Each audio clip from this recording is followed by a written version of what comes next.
r/nosleep. Hosted by you/BrittonRT. Look at me.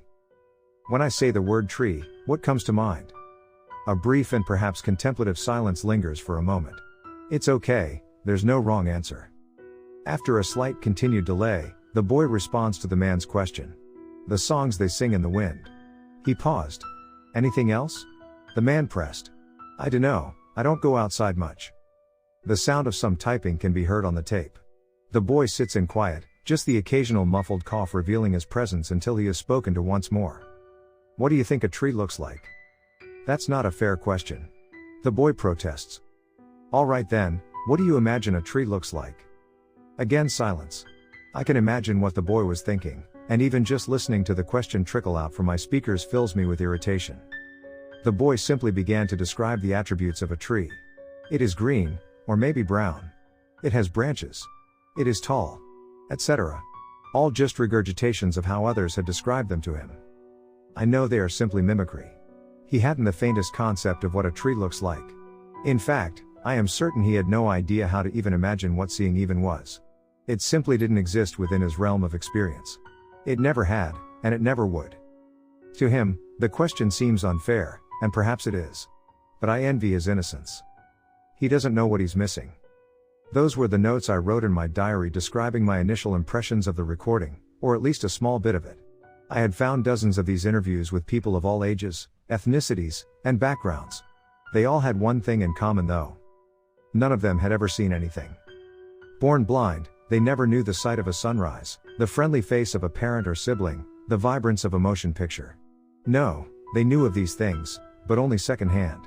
They lived in a different world. A shadow world, where they could only grasp at hints of the color which surrounded them, just outside their grasp. What I came to realize the more I listened to them speak was that they didn't think of themselves as disabled. At least not as I did. They knew they were disabled of course, on an intellectual level. But they didn't think of themselves as blind. They had been told that they were blind. They had been told that they were missing something that other people had. And they could parrot back information about how things had been described to them. But they didn't know what it was. They had no baseline from which to conceptualize what seeing something was like, any more than we can visualize a four-dimensional hypercube accurately. It was simply outside of the scope of what they knew. They couldn't imagine it. I still envy them. It wasn't so easy for me. I was 22 when my sight was taken from me, so I remember quite clearly all the shapes and colors of that world now lost to me forever. This is not the story of how that happened though. Despite all the grief and anguish I suffered over the last few years as I struggled to adapt to my new reality. Despite the ceaseless boredom as I desperately tried to fill the void in my senses, now unable to read or watch television. Despite my several suicide attempts and my desperate and seemingly doomed attempts to learn Braille so I could have something to do with my time. No, this is the story of something better left unseen. My few friends and family were about as supportive as could be expected, which is to say they went above and beyond for me when they could manage, especially in the early days. My dad worked a lot and was a quiet type, much like myself, but he definitely went out of his way to start talking to me more. Our conversations in those days, they helped provide some much needed stimulation. My girlfriend Ashley had been a lifesaver. Bradley and Trevor were probably my two closest friends before the accident, and they were very helpful as well. Ashley and them had never been close, coming from separate social circles, but I think they started to come together a bit more once they shared a common bond. And that bond was the pity they took on me. I hate saying it like that, but I know that was what it was. Not that they didn't care for me, I know they did, but you can't really understand the nuanced difference between care and pity until you've watched someone's care for you transform into it. But I digress, I valued their company, I would have been lost without them. They tried to come up with activities I could engage in. I had never been much into music, at least not beyond listening to it, so they went together and bought me a guitar, hoping it might help me pass the time. There were many other attempts to find ways to reinvigorate my existence, some of which were eye-opening, no pun intended, and others of which fell flat. And then there was this one. I was sitting on the couch, trying to figure out how to pluck out some chords by ear alone when I heard my phone ring. It took me a moment to find it on the couch. I was starting to get better about keeping things in meticulously exact locations, but I still fucked up fairly often and lost important shit. No way to see who was calling anymore, I simply answered. Zach speaking, what's up? Hey, was calling to see if you were free this weekend? It was Ashley. What do you think? She ignored my sarcasm. I had an idea for something we could do together. I think Brad and Taylor might come along too. I was pretty much willing to try anything at that point. Anything to get out of the desperate bleakness of the empty house. Sure, what did you have in mind? I thought we could go hiking. There's a nice little trail along a stream about an hour away. Nobody goes there and it's relatively flat. Hiking? Ashley, that doesn't seem safe. Don't worry, I have poles you can use, and we'll be there to guide you. I won't be able to see anything though, I stated the obvious. You'll be able to hear the sounds, and feel the breeze and the sun. It'll be good to get out, and I'll keep you company. I could almost hear her warm smile through the phone. God, how I wished I could see her face again one last time. Okay, I guess I'll give it a try. I'll come by after work then and help you get packed up so we can leave in the morning. Tomorrow? I said it just as I remembered it was Friday. It was easy to lose track of the days, they all just bled into the ceaseless blackness of my new world. Alright. Truth be told, I was glad she was coming over and hoped she'd stay the night. I still had a few hours to burn though, so I put down the Gibson and stumbled my way to the computer. A few minutes later I was resuming one of many audiobooks I'd been demolishing to fill the vacant hours. Thank God for voice assist, or I wouldn't have even been able to do that. Ashley's arrival was exposed by the sound of wheels crunching against the gravel of my dad's driveway. It's crazy how quickly I had become more attuned to the audioscape around me in those first weeks and months.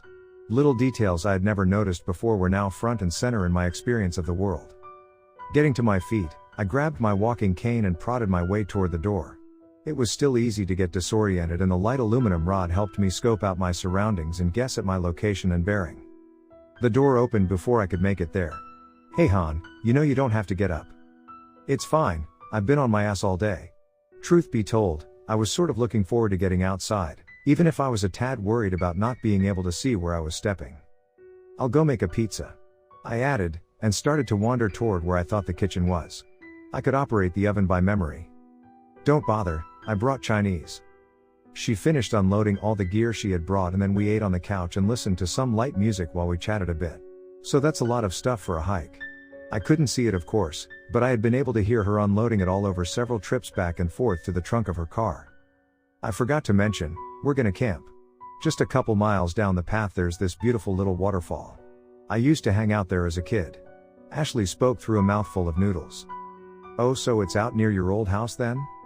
Yep, within walking distance. I tried to recall if I might have ever seen the spot.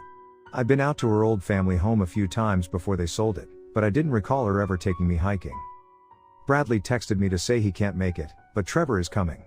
He'll show up in the morning. That was fine by me, it meant Ashley and I could have the evening alone. We whittled away at the rest of it in conversation and cuddling, eventually switching to an audiobook. I supposed it was sort of weird for her at first, but it quickly came to replace the space that watching a movie together might have filled in the past. We fell asleep on the couch, and before I knew it the morning had come. Ashley was like a tornado. I could hear her shuffling around, packing bags and sorting through God knows what all around me. I felt useless as always, and I wondered if there was anything at all I could do to help. But before I could even ask, she spoke first. Okay, I think we're all set, we can head out when Trevor gets here. Her footsteps started moving toward the kitchen, so I followed. You have any eggs? I'll make breakfast. She cooked, and Trev finally made his appearance just as we were finishing up. The squeak and slam of the front door introduced him. Zach, my man. A gentle bump of his fist on my shoulder followed. What's up, dude? Not too much, just getting prepped for the semester. I heard him pull up a chair. You ready to check out this spooky shit? Trevor. Ashley seemed annoyed by the tone of her voice. I was confused. Spooky shit? Oh, I guess I wasn't supposed to say anything. My bad. I habitually looked in Ashley's general direction, awaiting some clarification. It quickly came. Yeah, I didn't mention it, but the trail gets kind of weird at night. But don't worry, it's not dangerous. I didn't think it was worth bringing up. How reassuring, I said sarcastically, shoveling in some more eggs. So, what kind of weird stuff? Just noises and whatnot. As a kid, it used to feel like someone was watching me after dark. But I never really felt unsafe, maybe just a little creeped out. Why are we going there? Aren't there plenty of other places to camp? Trevor interjected before she could reply. Come on dude, it'll be fun. Don't chicken out on us. I'm not afraid man, just curious if there was some particular reason. I never got a good answer though, just a lot of beating around the bush. I didn't think much of it and let it go. We hit the road as soon as breakfast was done and our dishes were washed. The drive was just shy of an hour, and as we pulled to a stop, I sort of wished I could see what our destination looked like. I asked Ashley if she'd describe it to me. I imagined as she spoke. Tall pine and fir trees surrounding a small clearing at the end of an abandoned dirt road. A slightly overgrown path clearly passing through the clearing and disappearing into the woods beyond. It was so easy for me to see in my head, even if not in reality. I thought about the people in those recordings I'd been listening to, who had never seen anything before. I wondered, what would they be imagining in my place? Once we hit the trail, it was surprisingly easy. Ashley took the lead and Trevor walked behind me, so all I had to do was follow the noise of the steps ahead. It was a beautiful day, and the slightest wind was broken by the trees. I could hear them swaying under its caress, and before long the babbling noise of a stream grew near as well. We followed it for some time, making idle conversation as we progressed. So I've been listening to these old audio recordings from the 70s, some study about people who were born without vision. I don't know why I decided to bring it up. I guess I was just looking for ways to pass the time as we walked. Oh yeah? Ashley tried to sound interested for my sake. Yeah, it's pretty interesting. They asked them to imagine what things looked like. That seems kind of weird. They asked this one kid to draw a house. I mean, he couldn't see, of course, but they told him to do his best.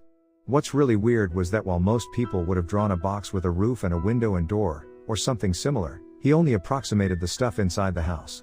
Just like a table and chairs, a bed, but no walls or roof. Huh. I guess that makes sense. He'd be focused on very different things. Wonder how he knew how to draw a table though. I suddenly felt a hand on my shoulder and nearly jumped. Whoa there dude, you're about to trip yourself. Trevor's firm grip stopped me dead in my tracks. A quick prod with my stick revealed the offending rock, and I carefully stepped around it, becoming a bit more diligent about scouting the area in front of me with the pole. An hour passed before we reached the camp spot. I could hear the little waterfall which marked the location before we had even arrived. The place smelled fresh and the air was warm. I wished I could see it. Camp was quickly assembled and Trevor started making a fire by the sound of it. As soon as Ashley had presumably finished setting up our tent, she took a seat next to me in the grass and handed me a small bottle of what I assumed was liquor. I took a swig and nearly gagged. You're still drinking straight gin? I asked incredulously. What? I like it. Jesus Christ. Did you bring a few beers at least? I heard her pick something up off the grass next to her and place it in front of me. A quick feel revealed a large box of what was presumably beer. You carried this the whole way? It's just a couple miles. You should have let me carry it, at least I'd be useful for something. I was feeling sorry for myself, though I didn't realize it until the words exited my lips. Well, whatever. I broke open the virgin box and fished out a can while Ash leaned her head against the crook of my shoulder. I cracked the beer before putting my arm around her. I could still hear Trevor doing something rather noisy nearby. I miss you, you know. The words just kind of slipped out as I focused on the feeling of her head against my own. I miss your eyes. Especially your eyes. She possessed the sort of baby blues people would write sappy songs about. Ashley didn't respond, and we just sat in silence for a while, the sound of the waterfall providing a calming white noise behind the racket of whatever the hell Trevor was up to. We spent a few hours at the stream. It was just deep enough to take a shallow swim under the waterfall and the water was crisp but comfortable. The rest of the afternoon was spent shooting the shit and drinking, and eventually the evening began to descend on us as we prepared our final meal for the day. Fried beans and bacon over a campfire. I could feel the heat radiating through the black, and could easily visualize the flickering flame I knew was mere feet in front of me. I took another swig from what I guessed was Pabst by the flavor and tried to breach the topic of Ashley's childhood experiences once more. So you never clarified what sort of things you saw out here? Well, she seemed to hesitate. I mean, it wasn't really much more than I said. I never saw anything per se, I just felt it. And heard it, a few times. Go on. Trevor prodded her forward. I mean, I don't know what to say. It was like someone in the woods was asking for me to find them, but I never saw anyone. It felt like I was being watched.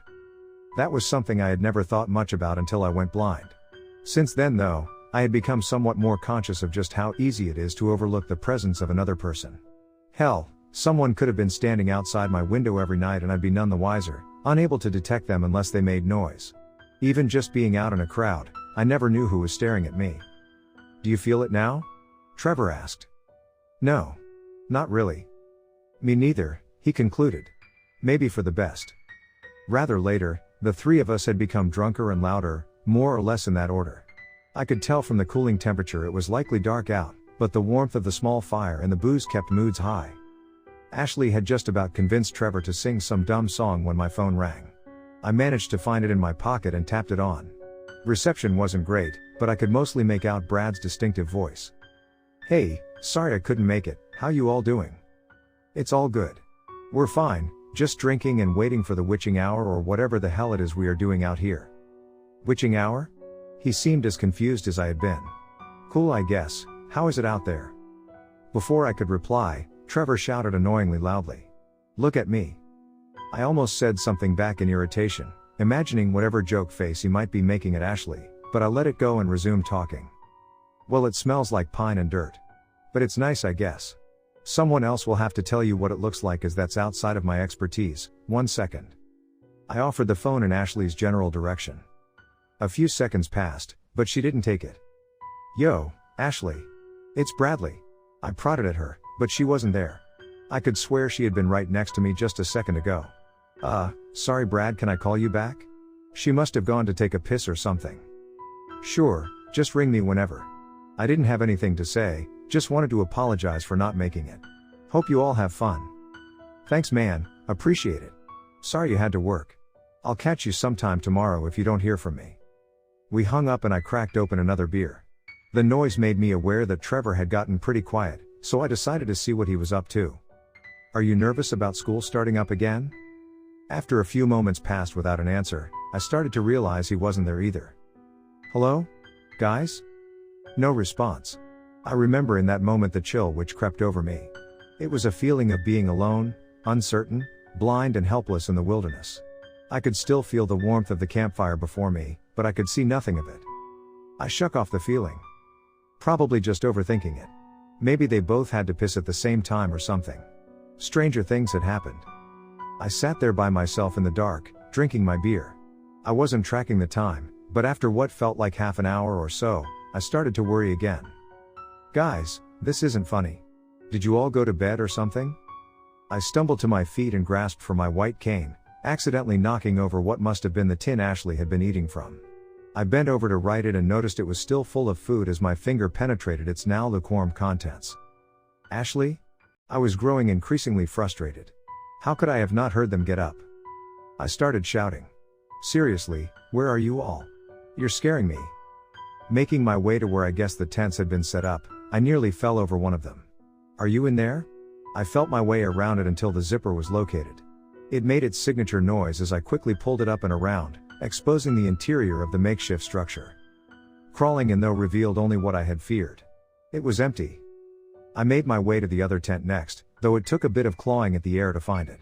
Again, I made my way to its interior, and again it was found empty. Crawling back out, I stood still and just took in the suddenly lonely place, holding my breath to better listen. The only noises were the crickets in the woods, the crackling of the fire, and the pattering of the waterfall nearby. That and my own inhaling and exhaling. My own breathing. But I hadn't been breathing, and the thought filled me with dread. "Ashley, is that you?" No response to my hesitant question. "Did you assholes really drag me all the way out here just to fuck with me? This isn't okay." Still nothing. The sound of the breathing was gone, replaced only by my own. Not knowing what else to do, I made my way back toward the fire and felt around for a bit in some desperate struggle to find the bottle of gin Ashley had probably left laying about somewhere. It was fruitless though, so I decided to call Trevor again. He picked up quickly. Hey, what's up?" "Brad, I'm a bit concerned. Ashley and Trevor wandered off while we were talking earlier. They aren't responding." "Have you tried calling them?" "Derp. No, I guess I haven't. I'll do that and call you back if I can't get a hold of them." "You do that. It's probably nothing, maybe just having a quickie in the woods, you know?" "Oh fuck off Brad." I hung up the phone and immediately started dialing Ashley. The phone rang a few times and then went to voicemail. I hung up and tried again, but it was the same result. So I tried Trevor with no more luck. I dialed Ashley once more, and it just rang pointlessly. It was clear she wasn't going to answer, and I put the phone down on the ground next to me in irritation, not even bothering to hang up the call. That was when I noticed it. Once it was no longer against my ear, I could hear ringing coming from somewhere else nearby. It had to be Ashley's phone. I kept redialing as I carefully traced the sound. It was a bit surprising when I realized the ringing was coming from outside of the camp, in the woods itself. My cane helped me navigate the brush and trees fairly well, and I wasn't too concerned about finding my way back as the waterfall was still clearly audible. My eye was nearly poked out by a branch at one point, not that I had much use for it anymore, but I slowed my pace a bit anyways. I reached my destination after about 5 minutes of careful navigation. Hand to the ground, I found the smooth surface of the ringing phone. When I picked it up, I felt something beneath it. It was her jacket. "Ashley?" I shouted at nothing in particular. My voice echoed through the increasingly haunting forest. "Are you here? Where are you?" Helplessness. I hadn't felt it this profoundly since the day I had lost my vision. My fist clenched instinctively, for whatever good it might do. I tried Trevor's number again, this time listening for a ringing noise somewhere around me. Indeed, I did hear it, but it sounded more distant still, deeper in the woods. I turned my head behind me instinctively, listening for the faint sound of the waterfall. If I went much further, I'd be at serious risk of getting lost. Once the ringing stopped, I became aware of another noise. Inhaling. Exhaling. Someone was standing right next to me. It wasn't loud breathing, but it definitely wasn't my own. I immediately reached out to grab at whoever it was, hoping or expecting to come into contact with either Ashley or Trevor in doing so. But I discovered only empty air and the breathing stopped again. "What the fuck?" I said out loud. "Who's there?" Unlike the lucky bastards who had been born blind, I could imagine quite well the dark forest I knew I was deep in the middle of. Like a waking dream, the darkness in my eyes reflected upon the world as the tall pines whispered under a sliver of a moon. I was actually somewhat glad I couldn't see at that moment. Picking up Ashley's jacket just made me even more uncomfortable. Why had she left it there? Something was wrong. I had been trying to dodge the fact since I had located the phone, hoping to think of some logical explanation. But I could find none. I rang Trevor again, and once again his phone rang back in the distance. Time to decide. Go back or go on. Instead, I called Bradley. "Hey, something is seriously fucked. I found Ashley's phone and jacket just laying on the ground in the woods. I can hear Trevor's further out, but if I go to it I may not be able to find my way back to the camp. Maybe I could just..." Whoa, hold on there. It occurred to me I had been talking rather quickly. "Sorry. Look, I'm just really worried. I don't understand why they would wander off and... I mean, if it had just been the phone. Maybe she dropped it, but her jacket? So you're seriously still alone? And you're wandering around in the woods by yourself? I'm trying to find them." Brad said nothing for an uncomfortably long time. "Hate to break it to you, bud, but you're blind. Maybe not the most qualified person to be going on a manhunt in the woods. Look, just get back to camp, I'm going to drive out there right now." "Brad, it'll take you 3 hours to get to me. I don't even know the directions. Ashley gave them to me yesterday. Just hold tight, I'm on my way. Go back to your camp and wait for me." He hung up as soon as he finished saying so. Standing in confusion and worry, I rang Trevor one last time. His phone rang back. I shouted out to him, but there was the same response there had been every other time.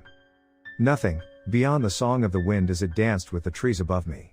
There was little else to do, so I returned toward the camp, following the sound of the water. The trickling of the stream's descent down that rocky face grew more vivid to my ears as I grew nearer, and soon it was right before me. I leaned down and dipped my finger in the cool water, chilled by the dark night. That's odd, I thought. I should have passed right through the camp before I reached the stream. Perhaps I was off to the left or right just slightly and missed it? I tried to listen for the crackling of the fire, as it hadn't been too long and it ought to still be going strong. But all I could hear was the stream, the wind, the trees, and that breathing. That breathing. It was back again. Somehow it surprised me each time, almost like it had always been there next to me but had gone unnoticed until that moment. "Who the fuck are you? Trevor? Is that you?" The breathing stopped again, and I listened intently for anything at all. I screamed out loud when my phone rang. It was Bradley. Holy shit, man, I practically pissed myself. I wasn't exaggerating. He just laughed at me. "You really that freaked out? Look, I just wanted to let you know I'm on my way and will be there by around midnight 30. Still no sign of them, I assume?" "No. If you really think they are in trouble, you should call the police or something as well, they'll be able to get there faster. I'll see you soon." I could tell he was about to hang up. Wait. I lost the camp. I found the waterfall and it should be close, but I can't hear the fire. Jesus, look, just stay where you are. Maybe the fire went out or something. Just stay put and I'll find you, okay? Alright, thank you man, you don't know how much this means to me. Don't sweat it, that's what friends are for. This time he did disconnect. The blackness of my world was filled again with the night sounds of the forest. I waited patiently as possible while an owl cooed eerily nearby, and I tried not to think too hard about my lost friends. I was not the easily frightened type, especially of late. After all, what could be scarier than going blind? But in truth I was afraid. Not even so much for myself, but for Ashley and Trevor. Something was off, there was no way they would have just walked away like that. Not a chance. I heard a sound coming from somewhere in the woods. It was hard to pin a direction on it, but it sounded like... well, it sounded like crying. Yes, there was no mistaking it the more I listened. It was crying. I got to my feet, half tempted to head toward it, but I was caught in an internal conflict. Brad had said to stay put, and I wasn't eager to get lost. I figured that as long as I stayed within earshot of the waterfall though I'd be fine, so I decided to go investigate in case it was one of them. As I got closer, it became clear it was in fact Ashley's voice. I was elated and relieved. Ashley. I put caution to the wind and picked up my pace, nearly jogging with my stick out in front of me guiding the way. I had to slow as the trees grew thicker. Ashley, are you there? The crying grew louder but there was no response, so I blindly ventured on. There was something odd about her voice the closer I got. It sounded a little off, almost like she was laughing and crying simultaneously. Ashley, please respond, you're scaring me. Finally though, she did. Zach? Is that you? She was close, and I darted toward her without any regard for my own safety. I was rewarded with a branch to the face which nearly knocked me to the ground. I recovered quickly in spite of it and clawed through the last few branches to the point where I had heard her voice. Ashley. This time though, only breathing greeted me. Heavy, off-kilter breathing. Erratic and confused. Ashley? I poked at the spot I thought it originated from, and my cane met something. Or someone. I leaned down and touched the person the broken breaths flowed out from. As soon as I felt her silky hair, I knew it was her. Oh thank God, what the fuck are you doing here? Zach? Look, we have to get back to camp and then find Trevor. Let's go, I need your help. I started to stand up and lift her with me, but she resisted for some reason. We gotta go Ashley, come on. Brad is on his way. Trevor is dead. I froze for a moment. Several moments.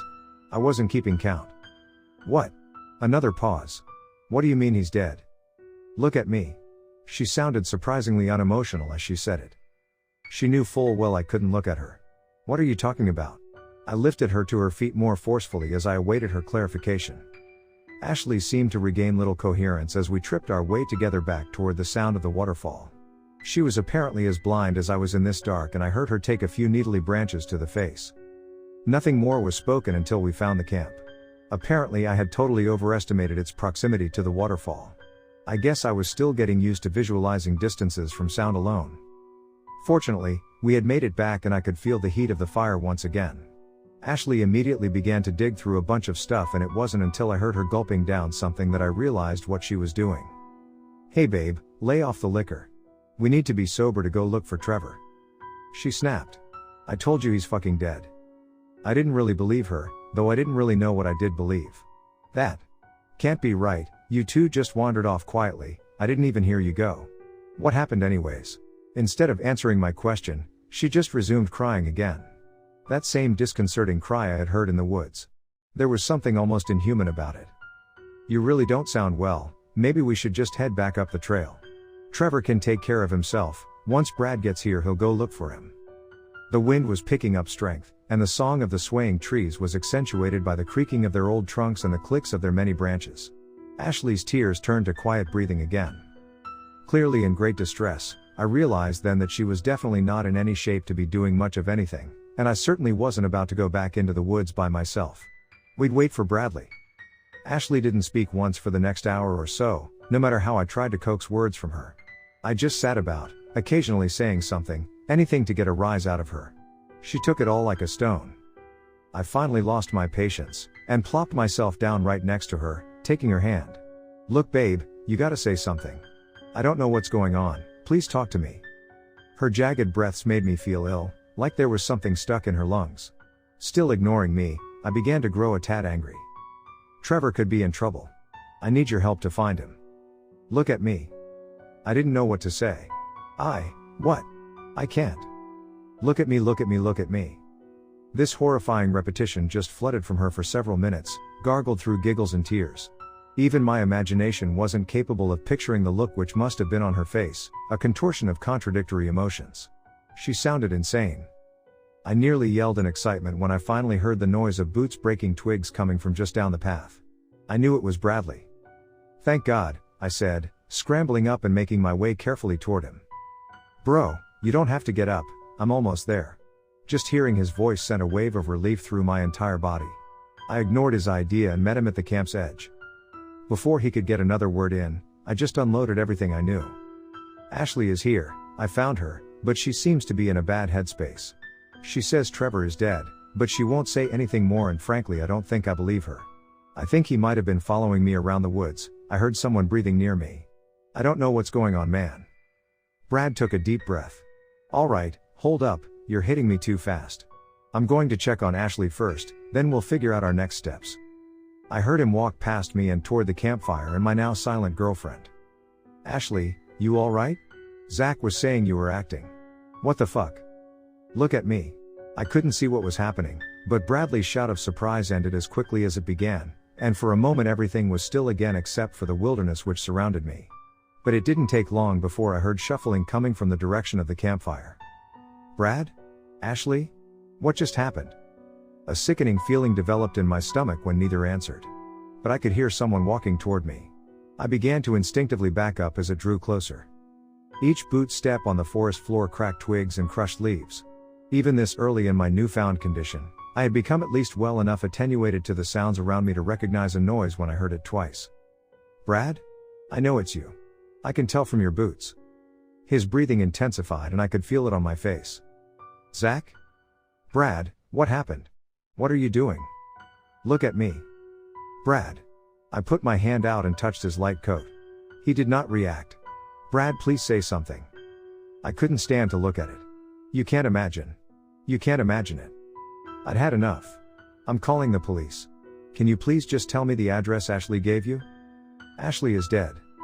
I froze. What are you talking about? She's right over there. That he was now talking and acting like she had been set off every alarm in my thick skull, and I backed off further from the stink of his breath. Look at me. Give me your phone, Brad. Look at me, look at me, look at me, look at me. I had my cane in hand, so I just pushed him away and took off down what I assumed was probably the trail we had come in on. I pulled my phone out as I walked at an accelerated pace, hoping I didn't smack right into something. Siri, call 911. I could hear his boots behind me, trailing me by just a few feet. No idea what to do, I just kept walking, and the line was quickly picked up. Before the person on the other line could give their usual spiel, I was already going off on them. Please, I need help. I'm lost in the woods, I'm blind and I can't find my way out. My friends are acting weird and I think they need help. Sir, can you give me an address? I don't know, can you read it off my phone or something? There was a bit of quick typing on the other line. Yes. Do you need us to send assistance? Why the fuck do you think I called? Yes, send assistance. Another bit of typing. There's a car nearby, but it might take some time to get to your off-road position. Please stay where you are until then if at all possible. What's your name, sir? I noticed that Brad no longer seemed to be following me, so I stopped. Just the quiet of the pre-dawn morning. I wasn't sure if I should be grateful or not, and resumed walking. Zach. Full name please. I was about to answer but I tripped and fell on a rock. I caught myself just fine, but the phone. The sickening crack it made as it landed was as disheartening a sound as I had heard all evening. When I finally got it in hand again, it was clear it had powered off. No amount of shaking it or screaming at it revived it. My pace slowed after that, but I made progress down the path at a crawl of a pace. I had to take extreme care not to accidentally veer off the path, lest I never find it again. It was a sluggish and draining process, and the further I got, the more my adrenaline faded and my tiredness grew. Mid-yawn, I heard a voice up ahead. Hey, we got someone here. I didn't waste a second making my way toward the stranger. Help, I yelled at him. You the one who called in being lost? Yes. My friends are back at the camp up the trail. There's something wrong with them. I heard talking in low voices as the footsteps approached. It seemed there were two of them ahead. I had nearly closed the gap. And you? The officer asked me. I didn't understand. It took me a moment to realize he wasn't talking to me, but rather past me. Hey, look at me when I talk to you, son. What's your name? I slowly turned around, that heavy erratic breathing having snuck up on me unnoticed once again. The officer mumbled something under his breath and walked past me toward what could only be Brad. Something screamed inside of me. Stop him. Hey, kid, I'm talking to you. Look at me. It wasn't the officer who had walked by me who screamed. It was the one still standing next to me. I couldn't see a thing, but I could hear that second officer backing off quickly the way he had come. Wait, I shouted and took off after him. I could hear footsteps behind me, following. Somehow I caught up, and the fleeing officer noticed me. What the hell is that thing? I didn't get a good look. He panted, his voice shrill. Don't look at it. Close your eyes and take my hand. I'll lead you out. What the hell are you going on about? Just trust me, don't look at it. I can't see him, but if you open your eyes. Fuck, just trust me. Whoever or whatever that thing was lost interest or gave up after a while, but I continued to insist that the officer keep his eyes closed, just in case. And so we made our way back toward the clearing with the parked cars, cutting through the dark together as fast as we dared. The blind leading the blind. On and on we went. I hadn't remembered the trail being so long. Was it possible I had led us astray? If so, there wasn't much to be done, so I just prayed and kept going.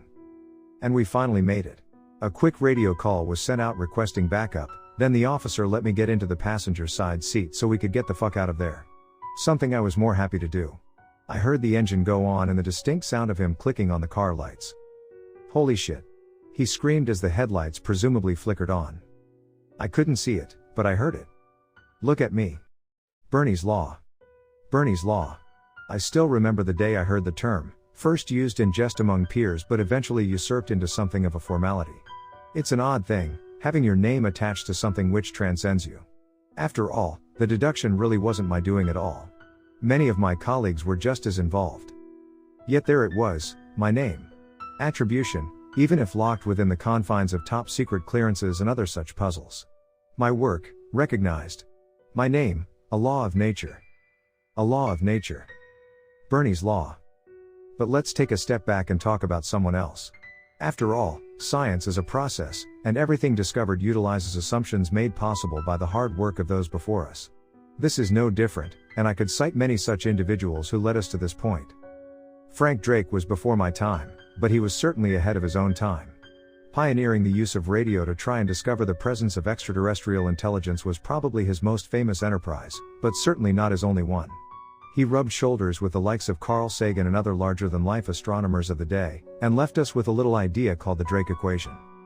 Maybe you've heard of it, and if you've ever watched any documentary about SETI or the more general search for extraterrestrial life, you probably have. For those who have not, it is a rough formula for calculating the likelihood or frequency of life or even civilization occurring in the universe. Simple enough, right? Sure. But what he left us with was a mere compass. It might help point us in the right direction, but it was no map, and certainly not without flaws. See, the equation itself can give you an approximate answer to the question of how many intelligent civilizations exist in the universe right now. But only if you know the numbers to plug in. N equals are *FP Ni FL Phi FCL. Each of those fancy looking letters you see up on the screen above represent something. Something we don't know the answer to. Something like, how frequently stars form. How many planets there are per star. How many planets on average are habitable. Etc. It's a thought experiment at best, but if you could theoretically populate each component with a realistic number, then you'd be able to get N. The magic number that tells us if we really are alone in the universe, and if not, how many neighbors we just might have. But knowing those values to plug in is an impossible task, without scouring the cosmos and manually observing all the different moving parts. Some of them we have a pretty good idea about, for example our asterisk, the rate of star formation, is currently estimated at about 2 to 2.5 per year in our galaxy. The certainty on this is questionable, but it is a good jumping off point. Unfortunately, the further you go down through the equation's factors, the more dubious it all becomes and the more you have to plug in best guesses or even abject speculation. Or at least, that was how we used to think of it. But what if there was another way to discover the value of N? One that didn't require estimating the percentage of habitable planets which will evolve multicellular organisms, or the time frame within which the average civilization lives and dies. All of these unknowable pieces of the equation. What if you could cheat and just jump to the end? N, the number of intelligent civilizations in the universe, ourselves included. Bernie's Law. In some ways, I suppose it is the most exciting thing which ever happened to me. Sadly, few will ever know of it. Or would. I guess that is why I'm giving this talk, even though I know it will get me fired. Discredited. Perhaps worse. Even if I can't tell you all the details of how we figured this out, you deserve to know the implications. Because they are tremendous. This isn't the TED Talk you probably expected when you walked in here, but I'm going to tell you a story about how we extrapolated N and solved the Drake equation without needing to know any of the constituent factors of the equation. I'm unsure what the consequences of this will be, so I hope some of you are taking notes. Hopefully, together, we can share what should be public knowledge, as hard as it might be for some to accept. Now, let's talk a bit about how we got here. How I found myself on this stage today. I was alone most of my childhood. My disability, obvious to you all in the audience, did not predispose me to the company of others for reasons which I need not elaborate on. I bring it up only because of the profound impact that loneliness left in its wake. With my parents deceased and with few friends, it wasn't until I found the academic world that I discovered there really were other people like me out there. People I could relate to intellectually, even if most think of me as a monster physically. My best friendships were forged not by blood and childish games like most, but under the shared banner of scientific discovery and the pursuit of knowledge. My colleagues were and are my family. And that makes this all the more difficult, because I know many of them will come to see this talk and will be forced to turn their backs on me. I don't blame them. I know most of them will understand why I am doing this. For if they were my siblings, then our parents, our shared progenitor, is the truth itself. The very idea of intellectual honesty. It was the blood that bonded us all in our work. The reason I am bringing all of this up is because the first thing people think when they see me. A hidden disgust, replaced quickly by shame and sympathy. Perhaps pity. I don't require your pity. This isn't about me. It is about that truth. And also, this is about loneliness. Not just my loneliness, but our collective loneliness. That desire for there to be something, anything aside from ourselves which knows neither creed nor border. A brother. A cousin. A father. A friend. A god. A child. Anything other than loneliness. I was alone most of my life until I found a family which could share the pursuit of the truth in trust and honesty with me. And we found things you wouldn't believe. But secrets like this cannot be held close to the heart. So today I trade one family for another. All of you. Do me this one favor and. That's all I got down before they came. I don't know why they wanted to stop him. I don't really know who they were. He didn't resist when they shut down the talk and began evacuating and debriefing the small crowd. They said there had been a bomb threat. My phone was confiscated. They said I'd get it back, and I did, but my recordings from the talk were erased, I guess to no great surprise. It was a lucky thing that I had been taking notes by hand, a weird habit for this day and age but one I picked up for reasons. But it might seem pointless, given Dr. Bernie was never allowed to say what he had intended. There was something sad about the look on his face as they led him away. He didn't appear frightened, that much was clear despite his malformed visage. More just disappointed. I'm not sure why he didn't just release a video on the internet or something. I'm not really sure what his plan was. But when he walked by me, escorted in a hurry by what I can only assume were staff members, he tripped and nearly fell. I caught him and helped him up. His cane had been left behind and without assistance he struggled to move. I know that he tripped on purpose. He needed to say something to someone. Anyone. I just happened to be there. It was almost a passing whisper, and it took me a moment to process the words as I helped the old man up only for him to be carried off by his escorts, captors, or whatever they were to him. It would have been easy enough to write all of this off at any point. The beginning of a fairly typical, possibly over-dramatic talk cut short by a prank call made to the police for God knows what reason. It had seemed like he might have something interesting to say, but I really wouldn't have given it much more thought had it not been for the few words he had discreetly slipped into my ear on his way out. In my cane. They had left the cane, and being near the stage, I instinctively grabbed it for him. I had every intention of returning it to him, but I never got the chance. And for reasons I can't really explain, most likely just luck, they didn't ask about it even as they confiscated my phone. I suppose they assumed it was mine. But he didn't say fetch my cane. He didn't say get me my cane, he said in my cane. I laid in bed later that night thinking about the strange series of events when the obvious finally occurred to me. It didn't take long to figure out that the rubber handle pulled right off, and sure enough, inside I found a few things. A rolled up series of documents, and a small USB drive taped to the inside of the hollow aluminum crutch. I started reading the documents immediately, curious as to what strange finding I might have just stumbled upon. I won't pretend to understand what I read. Something about a mulchaline chain, and a lot of math way above my pay grade. I read it a few times and it is with immense frustration I have to admit I don't recall most of the technical details. And yes, as you might have guessed, I no longer have the documents. And I never got to look at the contents of the thumb drive. Like some fucking Neanderthal, I didn't consider that they would have figured out I had the cane. That the whole thing had been recorded, and I'm sure they saw me pick it up when reviewing the footage later. Or maybe one of their goons spotted me and reported it. Guess I'll never know. When I got back to my apartment the day after, someone had broken in and been through all my shit. I probably don't have to tell you what was missing. What I do know though, is that what I read stuck with me. It hit me right in the gut in a way that is hard to really put to words. It's something like what he said, what he was leading up to as he started his talk. Loneliness. It is haunting. It's almost ironic that so many of us imagine government conspiracies hiding the truth of alien life from the general populace. In our collective fantasies, black helicopters chase UFOs and men in black suits try to cover up the reality that we are not alone. It's laughable, but it makes much more sense to me now. It is by far the more comforting fantasy. Even as we hate that the truth is being hidden from us, that we aren't trusted with the agency to react however we wish to our own insignificance in the face of a universe full of similar or even more advanced life forms, the richness of that universe is alluring. A big brother hiding the truth of a rich universe means there is a rich universe, something worth hiding. It means we aren't alone. And that loneliness. It's haunting. I do think people are trying to hide things from us. They always have been, and always will be. Different people, for different reasons, in different times. I can't recite to you the details of what I read.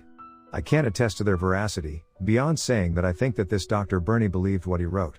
You could see it in his mangled expression, as bizarre as that sounds to say. All I can really say is that they believe they found verifiable evidence of something terrifying. And perhaps they have. Because the solution to N was in those documents, imagined or real. And as you might have already guessed, it was 1. N equals 1. I feel uncomfortable by the idea even as I write this, not because I had never considered it before. We've all thought of it. Thought about it. Hell, most of us practically assume it, at least on paper or when asked. There is certainly no evidence to the contrary, and most faiths and religions practically depend on it. But somewhere in the back of our minds, don't most of us sort of assume that, well, there's something else out there? Like the doctor said, isn't that why we invent stories of gods and aliens and demons and whatever else helps us fill the vacuum with life? What if he is right?